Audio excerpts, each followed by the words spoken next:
वैदिक संस्कृति के अध्येता डॉक्टर अरुण कुमार जायसवाल जी, नमस्कार। नमस्कार।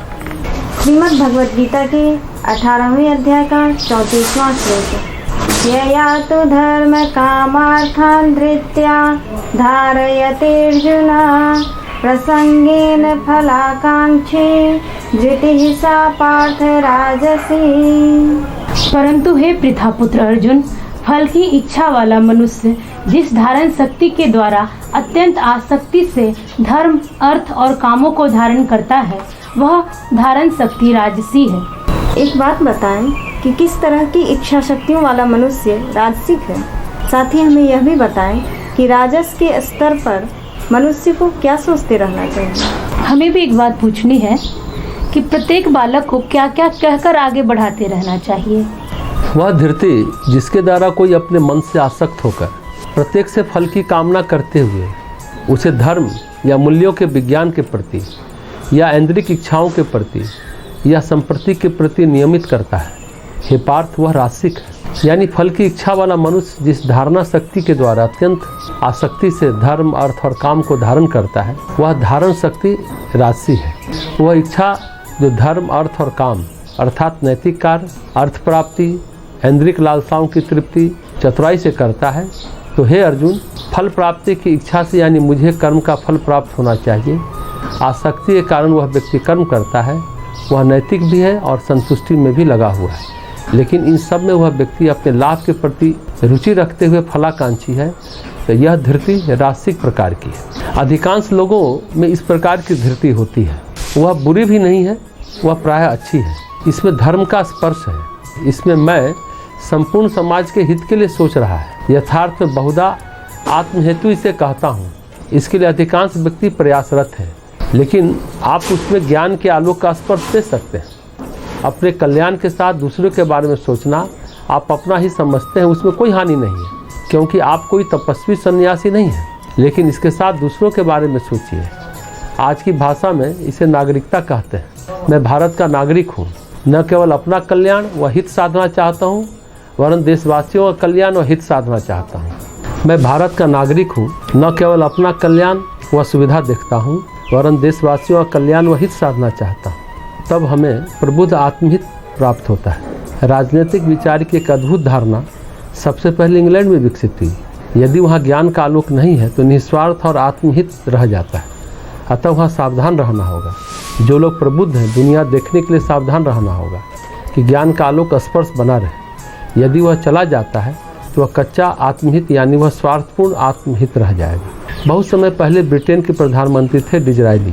वे 2 बार प्रधानमंत्री हुए, एक बार 1868 में और एक बार 1874 से 1880 में। ब्रिटिश विदेश नीति की प्रकृति का विवरण देते हुए उन्होंने कहा था, ब्रिटेन का न तो कोई स्थायी मित्र है और न ही कोई स्थायी शत्रु, लेकिन स्थायी राष्ट्र एक है।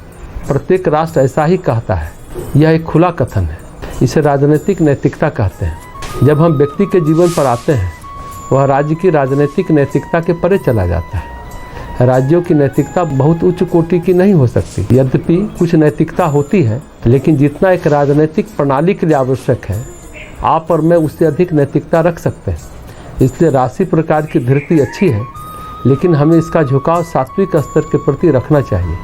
अतः यह भाव होना चाहिए कि वह अच्छा है, लेकिन कुछ श्रेष्ठतर धृति भी है। और मानव को सदा यह प्रश्न करते रहना चाहिए कि क्या श्रेष्ठतर है। अतः श्रेष्ठ बनिए। राजस के स्तर पर भाषा यह होनी चाहिए कि मैं अभी यहाँ हूँ और मैं इससे भी अधिक श्रेष्ठता प्राप्त करूँगा। मैं एक कदम उच्चतर हो जाऊँगा और फिर एक कदम उच्चतर। अगर परीक्षा में 2य श्रेणी प्राप्त हुई तो प्रथम श्रेणी का प्रयास करूँगा। ऐसा कभी नहीं सोचना चाहिए कि मैंने बुरा किया। बुरे से अच्छा नहीं, अपितु अच्छे से अच्छा और अधिक अच्छा और अधिक अच्छा। वेदांत की यही भाषा है। प्रत्येक बालक को यह कहा जाना चाहिए कि तुम अपने को श्रेष्ठ बनाओ। तुमने अच्छा किया और अच्छा करो। अपने कार्य का फल चाहते हैं, यह इच्छा राजसिक है।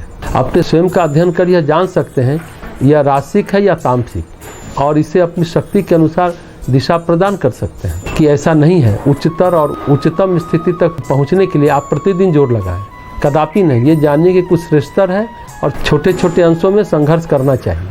इसके बाद तामसिक इच्छा आती है, जो कदापि अच्छी नहीं है। वह अत्यंत निम्न प्रकार की है और जो यथार्थ मनुष्य है उसके लिए नहीं। श्रीमद् भगवद गीता के 18वें अध्याय का 35वां श्लोक। यया स्वप्नं भयं शोकं विषादं मदमेव च न विमुञ्चति दुर्मेधा धृतिः सा पार्थ तामसी।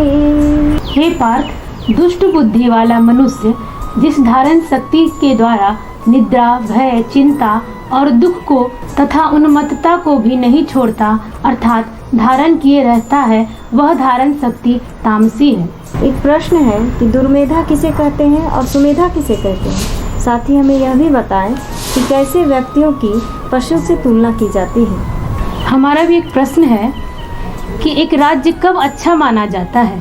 साथ ही यह भी बताएं कि सर्वत्र भय व्याप्त होने का मतलब क्या होता है। भगवान इस श्लोक में कहते हैं वह इस मानसिक स्थिति को छोड़ नहीं पाता। स्वप्न, निद्रा, भय, शोक, विषाद, आकुलता, मद ये मन की स्वाभाविक स्थितियां नहीं है। इच्छा की अवस्था तामसी प्रकार की, वह अज्ञान के अंधकार में है। इसे दुर्मेधा कहते हैं, मूर्ख कहते हैं। सुमेधा का अर्थ है अच्छे मन का व्यक्ति। दुर्मेधा का अर्थ है जो बुरे मन का है। वह व्यक्ति उन बातों को नहीं छोड़ता, वह व्यक्ति इन बातों को दृढ़ निश्चय के साथ पकड़े रहता है। इसलिए ऐसे व्यक्ति की कोई प्रगति नहीं होती। वह अत्यंत निम्न स्तर है। मनुष्य के रूप में जन्म होकर जानवर के स्तर का क्यों रहा जाए। जानवरों में यह प्रकृति होती है, ऐसा क्यों रहूं, ऐसा विचार उसे नहीं आता है। वह इंद्रिय प्रणाली में डूबे रहने तक सीमित है। जो इंद्रिया चाहती है वह उतना ही करता है, वहीं तक वह सीमित है, वह इतना ही खोजता है। इस प्रकार की इच्छा तामसिक है। भय भी तामसिक है, लेकिन सत्य में कोई भय नहीं है। अभय अपने अंदर विकसित करना चाहिए। संसार के सभी दर्शनों और धर्मों में केवल वेदांत ही ऐसा है जहाँ भय का कोई स्थान नहीं है।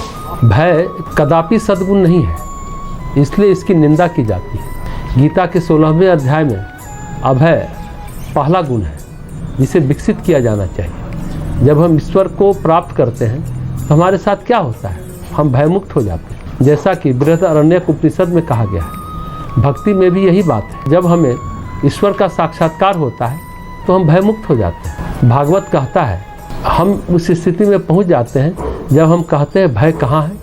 यह सुंदर अभिव्यक्ति है।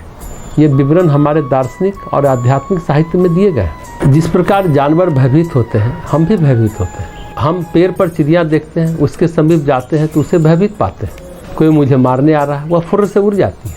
मनुष्य में भी यही भय है। जब हम अपने घरों से बाहर जाते हैं तो हमें भय होता है। यदि समाज में बहुत अधिक अपराध होता है तो प्रत्येक नागरिक भयभीत होता है। लोगों के घर जाओ तो कई बार ऐसा होता है कि डर से वे दरवाज़ा नहीं खोलते, कहीं कुछ अशुभ न हो जाए। कभी आधा द्वार खोलते हैं, कभी वो भी नहीं। अत्यंत अनिश्चित समाज में रहने के कारण वे भयभीत होते हैं।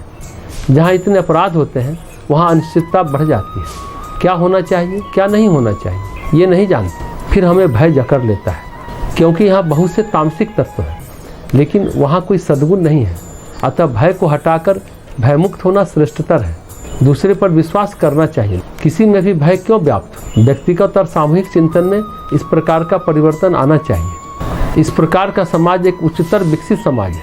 समाज इसलिए विकसित नहीं होता कि उसके पास बहुत धन है, अपितु इसलिए कि उसमें बहुत अधिक पारस्परिक विश्वास है। वहाँ अभय स्वाभाविक और सहज हो जाता है। इस प्रकार एक समाज की प्रगति का मूल्यांकन किया जा सकता है। आज का भारतीय समाज कहीं से भी उच्चतर नहीं लगता है, वह भय से भरा हुआ है।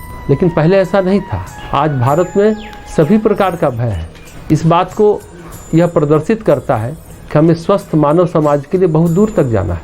महाभारत में लिखा है, एक राज्य अच्छा कब होता है, यदि राज सभी प्रकार से भली प्रकार से साहसिक है। तो एक युवती सभी प्रकार के आभूषण पहनकर बिना किसी भय के निर्भय, बिना किसी पुरुष के संरक्षण के सड़कों पर रात्रि में, दिन में कभी भी आ जा सकती है। इस प्रकार का समाज बनाने के लिए अभी हमें कितनी दूर जाना है। अभी हम तो विपरीत दिशा में जा रहे हैं। केवल स्त्रियां ही नहीं, पुरुष भी भयभीत है, राजनेता भी भयभीत है। भयग्रस्त समाज है, सब अपने हथियार लिए घूमते हैं। इसका मतलब है सर्वत्र भय व्याप्त, सर्वत्र घोर तमोगुण का साम्राज्य। आज समाज तमस को नियंत्रित कर रहा है। गीता का यह उपदेश ऐसा करने में सक्षम है। इसके बाद भगवान सुख की चर्चा करते हैं। सुख भी 3 प्रकार का होता है, सत, रज और तम। श्रीमद् भगवद गीता के 18वें अध्याय का 36वां श्लोक। सुखम त्विदानी त्रिद्विधम शृणु मे भरतर्षभ अभ्यासाद्रमते यत्र दुखांतं च निगच्छति। हे भरत श्रेष्ठ, अब 3 प्रकार के सुख को भी तू मुझसे सुन। जिस सुख में साधक मनुष्य भजन, ध्यान और सेवादि के अभ्यास से रमन करता है और जिससे दुखों के अंत को प्राप्त हो जाता है। हमारी जिज्ञासा है कि त्रिविध सुख क्या है, साथ ही हमें यह भी बताएं कि कैसे प्राप्त किया हुआ सुख महान आनंद देता है।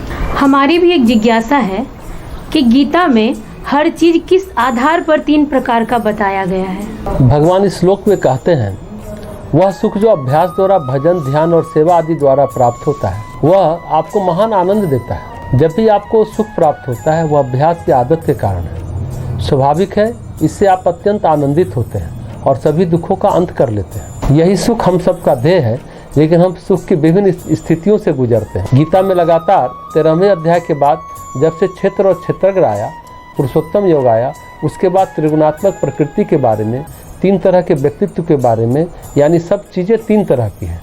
प्रकृति 3 गुणों से संपन्न है, यानी हर चीज़, हर आनंद 3 तरह का है। जैसे धरती के बारे में अभी हम लोग जाने, सात्विक, रासिक और तामसिक होती है, उसी तरह सुख भी 3 तरह का है, सात्विक, रासिक और तामसिक।